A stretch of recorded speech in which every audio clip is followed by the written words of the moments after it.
মুখে হাসি লইয়া আসি জিগাইলে কয় ভালো আছি। আরে দেখি ম্যাডাম, ওইটা আপনার চাচু হয়, আর আপনার চাচু যদি ঠিক টাইম মতো বিয়ে করতো তাহলে আপনার মতন একটা লাল টুকটুকে মেয়ে থাকতো।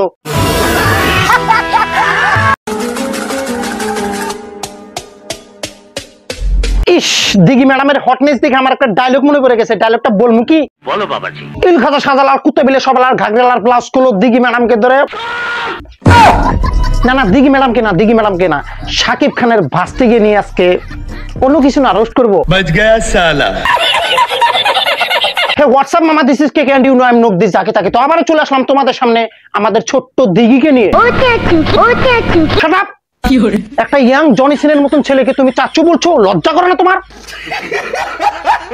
আর লজ্জা ভাই থাকবি কি করে? হ্যাঁ, যার নাই মান সম্মান সে আবার কিসের মুসলমান? ঠিক বলেছো। আমাদের এই ছোট্ট দিঘি একসময় সাকিবকে ডাকতো চাচ্চু, কিন্তু সেই দিঘি এখন সানি লিওনের মতন ফিটনেস করে সাকিব খানের প্রেমে হাবুডুবু খাইতে চায়। আমি বিশ্বাস করি না। তুমি বিশ্বাস করবে না, তোমার কানের তলে কন্ট্রোল কন্ট্রোল কে কন্ট্রোল ভাই। হ্যাঁ, তোমরা বিশ্বাস কেন করো না? হ্যাঁ, বিশ্বাস করো না কেন? হ্যাঁ দেখো, দিঘির মতো হট মেয়ে যদি সাকিব খানের মতো বুইড়া বেড়াকে পছন্দ করতে পারে তাহলে আমাদের মতন ইয়াং ছেলেপেলেরা কি ভুল করছে বলো?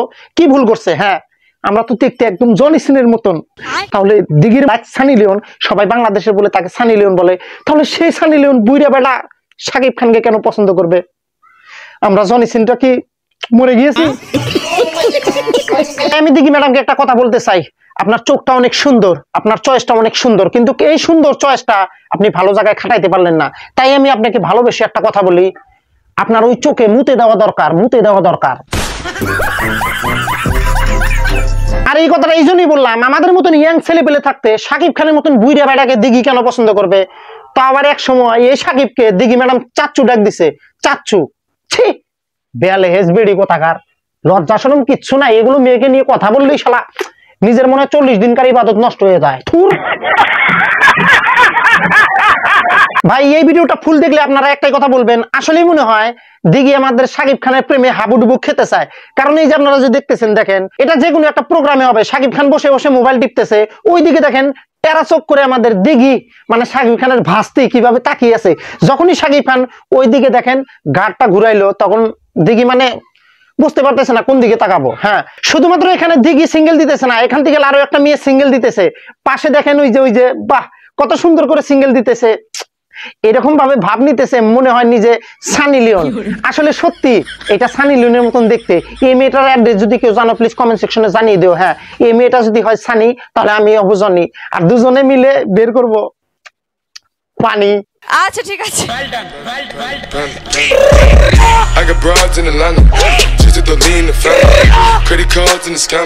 তো দেখি ম্যাডাম, আমার ভিডিওটা যদি দেখে আছেন লাস্টে একটা কথা বলে যাই, শুনবেন।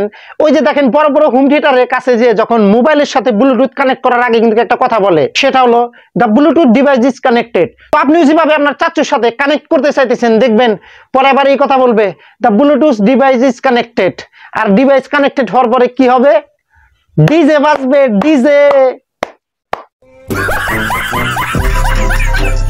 তো আজকের ভিডিও এই পর্যন্ত। ভিডিওটা যদি লাগে ভালো তাহলে সবাই ভিডিওতে লাইক করে পেজটা করে দাও ফলো, আর ইউটিউবে যারা যারা দেখে আসো তাহলে প্লিজ একটা করে সাবস্ক্রাইব করে যেও। হ্যাঁ, আর নামটা ভুলো না, নাম আমার কেকে আমি নক দিই জাগে তাকে। অনেকদিন পরে ভিডিও দিলাম ভাই, ফেসটা চিনছো কি? এটা হলো সেই ফেস যে ফেস দেখে তোমরা সবসময় বিনোদন পাইতা। তো আবারও চলে এসেছি নতুন করে, নতুন রূপে। এখনকার তেল রেগুলার ভিডিও পাইবা। বাই। আমি হইলাম কেকে সাইড, সে তো বোঝে না। তোমার বোন রে মনটা দিছি, সে তো বোঝে